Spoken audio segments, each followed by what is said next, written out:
మీ business promotion ads కోసం లేదా పుట్టినరోజులు, వివాహ వార్షికోత్సవాలు, పదవీ విరమణలు మొదలగు అన్ని కార్యాలకు మా 69 టీవీని సంప్రదించగలరు. నమస్తే, వెల్కమ్ టు 69 టీవీ న్యూస్. నేను రాణి. ముందుగా బులెటిన్ల హెడ్లైన్స్ చూద్దాం.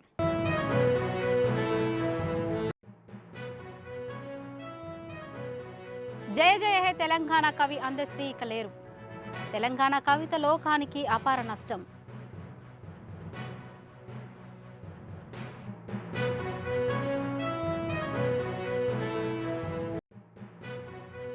ప్రజా సాహిత్యానికి అందశ్రీ ఎంపీ సంతాపం.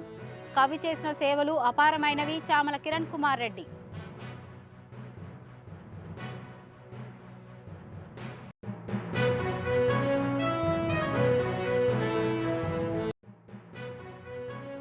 వేములవాడ ఆలయంలో భక్త జనసంద్రం. శ్రీ రాజరాజేశ్వర స్వామి దర్శనానికి గంటల తరబడి క్యూ లైన్లు.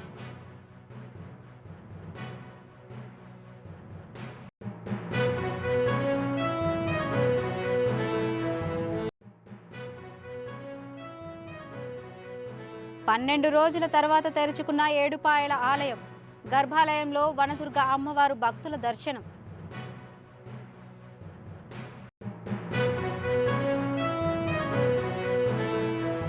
రైట్గా డీటెయిల్స్ చూసుకున్నట్లయితే మెదక్ జిల్లా నార్సింగి మండలం వల్లూరు గ్రామం జాతీయ రహదారి పక్కన ఉన్న ఎల్లపోయిన భూపాల్కు చెందిన హోటల్పై కారు దూసుకుని వెళ్లడంతో ఒకరికి గాయాలయ్యాయి.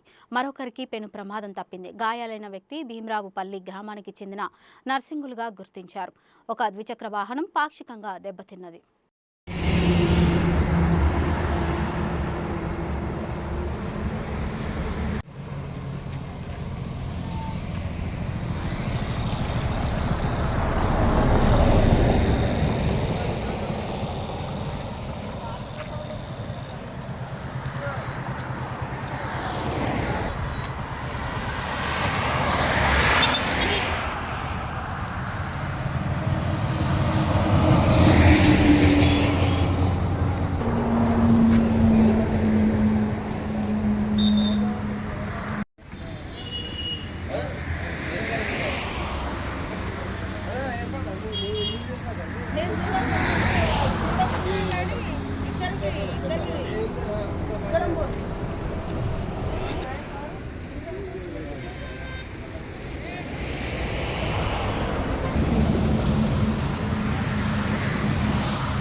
తాగుతుండు ఆ ఛాయ్ కూడా ఇంకా అయిపోలేదు, చేతుల్లో అంటే అటు నేను సడన్గా చూసాను. మేము నర్సింగ్ కారెట్ వస్తుంది లేవు అన్న ఒకసారి ఆయన లేచి నిలబడ్డంత సేపు అన్నది ఆ బండి నూకు వచ్చింది.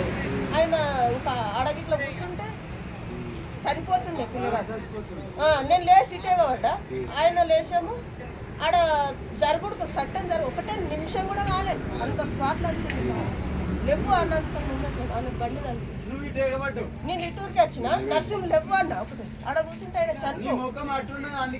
నీ ఒకవేళ మేమిద్దరం ఇట్లా ఆడ ఈపు పెట్టి కూర్చుంటే ఇద్దరం పోతే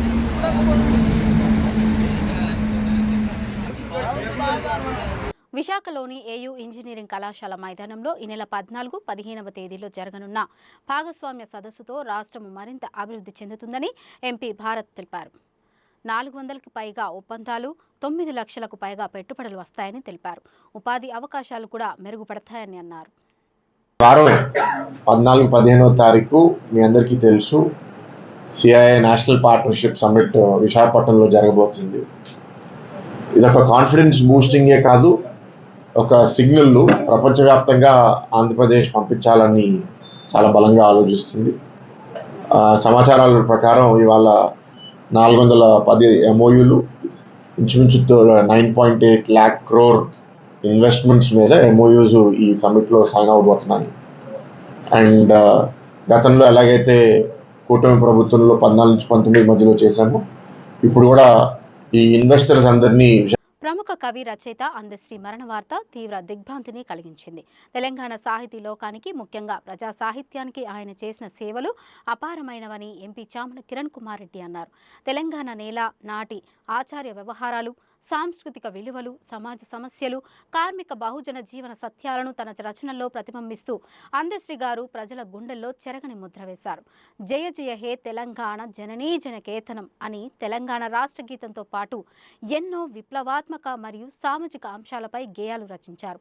అలాగే నిప్పులవాగు వంటి పుస్తకాలు ఆయన సాహిత్య పటిమకు సాక్ష్యాలు. తెలంగాణ కవిత్వాన్ని ప్రజలకు దగ్గర చేసిన ప్రజాకవి అందశ్రీ గారి మరణం తెలంగాణ సాహిత్య రంగానికి పూడ్చలేని లోటు. వారి కుటుంబ సభ్యులకు, అభిమానులకు నా ప్రగాఢ సానుభూతిని తెలియజేస్తున్నాను. దేవుడు ఆయన ఆత్మకు శాంతి చేకూర్చాలని ప్రార్థిస్తున్నానని అన్నారు. ఈరోజు ఉదయం తెలంగాణ ప్రముఖ కవి రచయిత అందశ్రీ గారి మరణ వార్త విని దిగ్భ్రాంతిని గురిచేసింది. తెలంగాణ సాహితీ లోకానికి ఇది తీరని లోటు.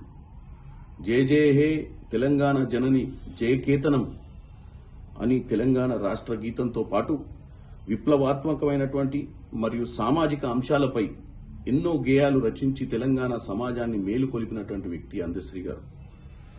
ఈరోజు ఆయన కుటుంబ సభ్యులకు, ఆయన అభిమానులకు నా ప్రగాఢ సానుభూతిని తెలియజేస్తున్నాను. పల్నాడు జిల్లా రాజుపాలెం దగ్గర ట్రావెల్ బస్సుకి తప్పిన పెను ప్రమాదం, అదుపు తప్పి గుంతలో పడిన వైనం. ప్రయాణికులు సురక్షితంగా బయటపడ్డారు.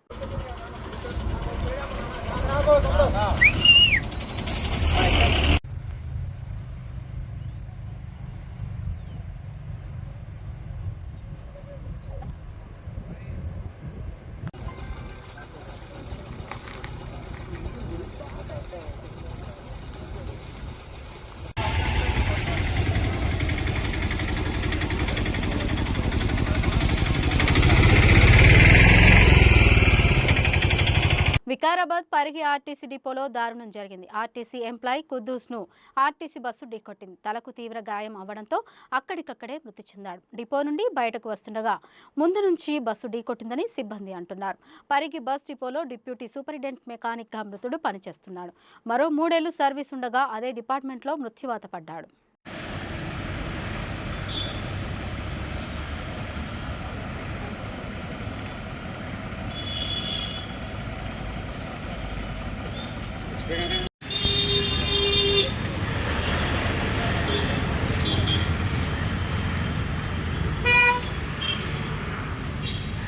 తెలంగాణలో ప్రసిద్ధ పుణ్యక్షేత్రమైన వేములవాడ శ్రీ రాజరాజేశ్వర స్వామి ఆలయానికి భక్తులు పోటెత్తారు.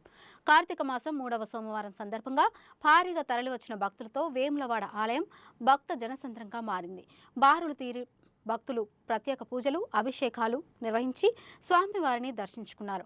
భక్తుల రద్దీతో దర్శనానికి 4 నుంచి 5 గంటల సమయం పడుతుంది. ఉదయం శ్రీ స్వామివారికి మహాన్యాస పూర్వక ఏకాదశ రుద్రాభిషేకం, పరివార దేవార్చనలు జరిగాయి. ఆలయ విస్తరణ పనులు జరుగుతున్న నేపథ్యంలో రాజన్న ఆలయంలో లఘు దర్శనం మాత్రమే కల్పిస్తున్నారు. శివునికి ఇష్టమైన కార్తీక సోమవారం రోజున మహిళలు దేవాలయం ముందు కార్తీక దీపాలను వెలిగించారు. 3వ సోమవారం సందర్భంగా సాయంత్రం శ్రీ భీమేశ్వర స్వామి ఆలయంలో మహాలింగార్చన జరుగుతుంది. కాగా భక్తులు సమర్పించుకునే అర్జిత సేవలని భీమేశ్వర ఆలయంలో నిర్వహించారు. తెల్లవారుజాము నుండి స్వామివారికి ప్రీతిపాత్రమైన కోడె మొక్కును చెల్లించుకోవడానికి భక్తులు బారులు తీరారు.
రండి అమ్మా రండి.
ముందరగా అక్కడికి రావాలి.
మెదక్లో తెరుచుకున్న 7 పాయల వనదుర్గ భవానీ గర్భాలయం ఆలయం ముందు పూర్తిగా తగ్గిన మంజీర నది ప్రవాహం 12వ రోజుల తర్వాత అమ్మవారి దర్శనం.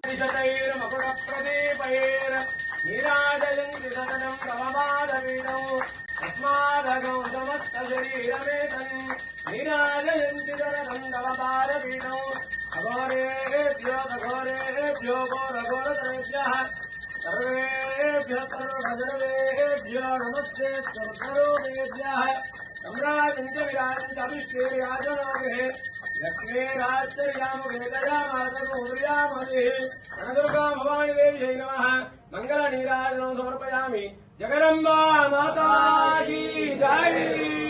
హైదరాబాద్ ప్రముఖ కవి రచయిత అందశ్రీ కన్నుమూశారు. 64 ఏళ్ల అందశ్రీ కొంతకాలంగా అనారోగ్యంతో బాధపడుతున్నారు. ఆదివారం రాత్రి లాలాపేటలోని తన నివాసంలో ఒక్కసారిగా కుప్పకూలి పడిపోయారు. దీంతో కుటుంబ సభ్యులు హుటాహుటిన గాంధీ దవాఖానకు తరలించారు. అక్కడ చికిత్స పొందుతూ తుది శ్వాస విడిచారు.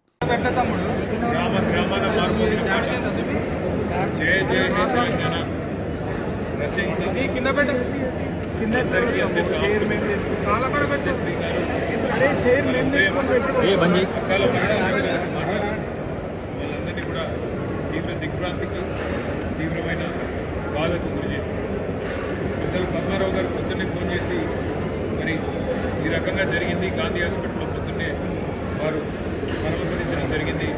మీరందరూ ఏ ఎలక్షన్ పనున్నా ఏమున్నా అన్ని పక్కన పెట్టి వెంటనే రావాలి అని చెప్పడంతో అక్కడ కూడా బయలుదేరికి వచ్చినాము. ఇవాళ వారు లేని లోటు తప్పకుండా తెలంగాణ సాహిత్య రంగానికి, తెలంగాణ ఉద్యమకారులకు, తెలంగాణలోని ప్రతి ఒక్కరికి కూడా తీరని లోటు. అందశ్రీ గారి సేవలు, అందశ్రీ గారి రచనలు, అందశ్రీ గారి పాటలు తెలంగాణ ఉన్నంత కాలం ఉంటాయి. తప్పకుండా వారి పేరు చిరస్మరణీయంగా అజరామరంగా ఉంటుంది, ఉండాలి అని మనసారా కోరుకుంటున్నాను. వారు లేని ఈ లోటు డెఫినెట్గా వారి కుటుంబానికి, వారి అభిమానులకి, తెలంగాణలోని సాహిత్య ప్రియులందరికీ కూడా తీరని లోటు. వారి ఆత్మ శాంతించాలని, వారి కుటుంబానికి, వారి బంధుమిత్రులకి, వారి అభిమానులకి ఆ భగవంతుడు మనోధైర్యాన్ని నింపాలని ప్రశంసించాలని కోరుతూ వారికి హృదయపూర్వకంగా ఆ పార్టీ తరఫున శ్రద్ధాంజలి ఘటిస్తూ వారి నివాళులు అర్పిస్తున్నాను.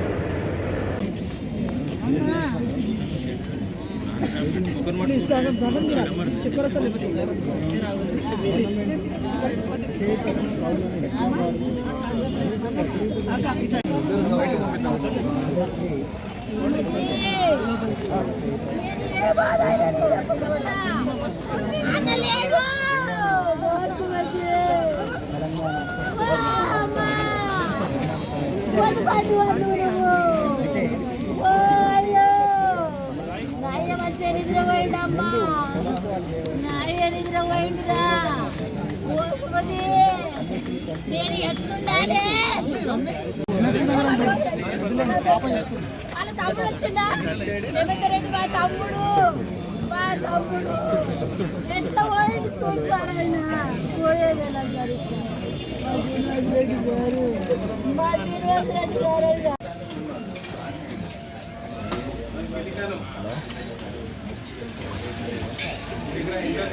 జాతీయ యాదవ హక్కుల పోరాట సమితి నల్గొండ జిల్లా అధ్యక్షులు నేతల ఆంజనేయులు యాదవ్ గారు నల్గొండ పట్టణంలో జరిగిన బీసీ, ఎస్సీ, ఎస్టీ జేఏసీ సభలో అతిథిగా పాల్గొని స్థానిక ఎన్నికలలో 42% బీసీ, ఎస్సీ, ఎస్టీలకు రిజర్వేషన్పై మాట్లాడుతూ స్థానిక ఎన్నికలలో రిజర్వేషన్తో పాటుగా గవర్నమెంట్ నిర్వహించే టెండర్లలో కూడా బీసీ, ఎస్సీ, ఎస్టీలకు 42% రిజర్వేషన్ కల్పించాలని, ఎందుకంటే ఆర్థికపరమైన ఎదుగుదల లేకుండా బీసీ, ఎస్సీ, ఎస్టీలకు ఎన్ని రాజకీయ రిజర్వేషన్ ఇచ్చినా ఉపయోగం ఉండదని, అదేవిధంగా ప్రైవేటు కంపెనీలలో కూడా బీసీ, ఎస్సీ, ఎస్టీలకు 42% ఉద్యోగ అవకాశాలు ఇవ్వాలని, ఎందుకంటే వారు కూడా మన ప్రభుత్వంలో ఎన్నో మినహాయింపులు పొందుతున్నారు కాబట్టి ప్రైవేటు వ్యవస్థలో కూడా బీసీ, ఎస్సీ, ఎస్టీలకు రిజర్వేషన్ ఇవ్వాలని, అదేవిధంగా చట్టాలు చేసే చట్టసభలలో కూడా బీసీ, ఎస్సీ, ఎస్టీలకు 42% రిజర్వేషన్ ఇవ్వాలని, అప్పుడే బీసీ, ఎస్సీ, ఎస్టీలకు నిజమైన న్యాయం జరుగుతుందని తెలియజేశారు. యువత మొత్తం కూడా ఈ విషయాలను అర్థం చేసుకుని ఈ విధమైన పోరాటాలకు ముందుగా రావాలని కోరుతున్నారు. ఈ జేఎస్కి రావడం జరిగినది.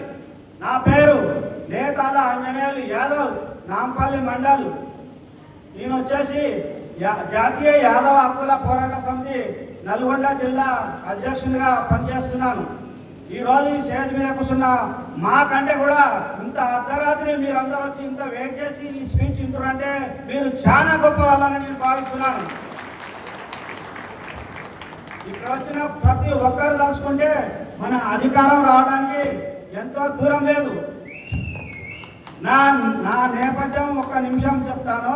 నేను సెక్రటరియట్లో గుండె పిన్ను కాంచి కంప్యూటర్ వరకు ఐఏఎస్, ఐపీఎస్లకు సప్లై చేస్తూ 25 ఇయర్స్ నేను ప్రతి డిపార్ట్మెంట్లో ఏం జరుగుతుందని అబ్జర్వ్ చేసి మన విఠలన్న గారిని, మన విశారదన్న గారిని చూసి బతికితే కొద్ది రోజులైనా వీళ్ళలాగా బతకాలని నా బిజినెస్ కూడా వదిలేసి ఇండియాలో చేయడం జరిగింది.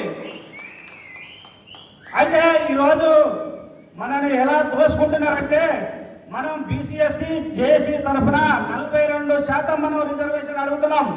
కానీ అది సాధించుకున్నా కానీ మళ్ళా మనని బానిసల్లాగా మనం పెట్టుబడి పెట్టలేకపోతే మనని బినామీలాగానే వాడుకుంటారు ఈ యొక్క ఉన్నత వర్గాలు. కాబట్టి దానితో పాటుగా ప్రతి గవర్నమెంట్ టెండర్లో కూడా 42% మన బీసీ, ఎస్టీ వర్గాలకు ఇవ్వాలని నా యొక్క మనవి తెలియజేసుకుంటున్నాను. అదేవిధంగా ఏదైతే రాజ్యాంగాన్ని సవరించి రాజ్యాంగాన్ని మెయింటైన్ చేసే పవర్ ఉన్న ఎమ్మెల్యే, ఎంపీ అలాంటి వాటిల్లో కూడా మనకు 42% ఇవ్వాలా. ఎందుకు ఇవ్వకూడదు? కోరికేదో అబ్దుల్ కలాం చెప్పినట్టుగా కళలు పెద్దగానే కనాలి, చిన్నగా ఎందుకు కనాలి, అన్నింటిలో కూడా మనకు వాటా రావాలని నేను మనవి చేసుకుంటున్నాను. ఒక చిన్న విషయం చెప్తాను. పెద్దలు ఇక్కడ కూర్చోరు కాబట్టి ఒక్కటే నిమిషం. మన ఎస్సీ, ఎస్టీ సోదరులకు ఎంతో అన్యాయం జరుగుతుంది. సెంట్రల్ గవర్నమెంట్ నుంచి 50% సబ్సిడీ వచ్చే కొన్ని స్కీమ్లను కూడా వాళ్ళు నేషనల్ బ్యాంక్ నుంచే తీసుకోవాలంటే వాళ్ళకు స్తోమత లేదని అది కూడా ఉన్నత వర్గాలే తీసుకుంటారు. ఫైనాన్స్ ఎక్కడ తీసుకుంటే వాళ్ళకి కొత్త యూనిట్ పెట్టుకుంటే సరిపోతుంది కదా. ఇలాంటి దాన్ని కూడా మన పెద్దలు నీళ్ళు విశాలన్న గారు, విఠలన్న గారు వాళ్ళకు దొరికిన సమయం దొరికినప్పుడు అందరికీ జర కొంచెం సాయం చేస్తారని తెలియజేసుకుంటూ సభకు నమస్కారం తెలియజేసుకుంటున్నాను. Thank you very much. జై జేఏసీ. బులెటిన్ ముగించే ముందు హెడ్లైన్స్ మరోసారి చూద్దాం.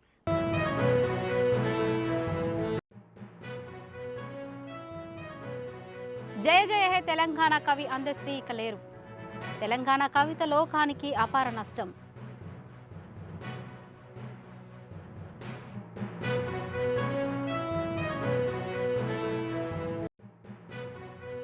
ప్రజా సాహిత్యానికి అందశ్రీ ఎంపీ సంతాపం.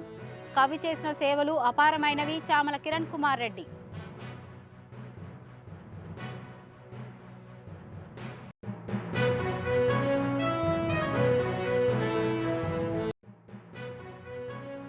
వేములవాడ ఆలయంలో భక్త జనసంద్రం.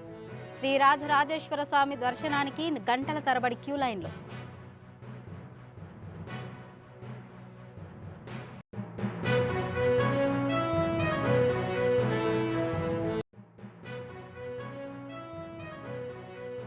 పన్నెండు రోజుల తర్వాత తెరుచుకున్న ఏడుపాయల ఆలయం.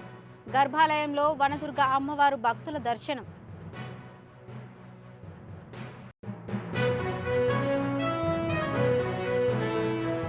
ఇవి ఇప్పటివరకు ఉన్న అప్డేట్స్. మరిన్ని అప్డేట్స్ కోసం చూస్తూనే ఉండండి 69 టీవీ న్యూస్.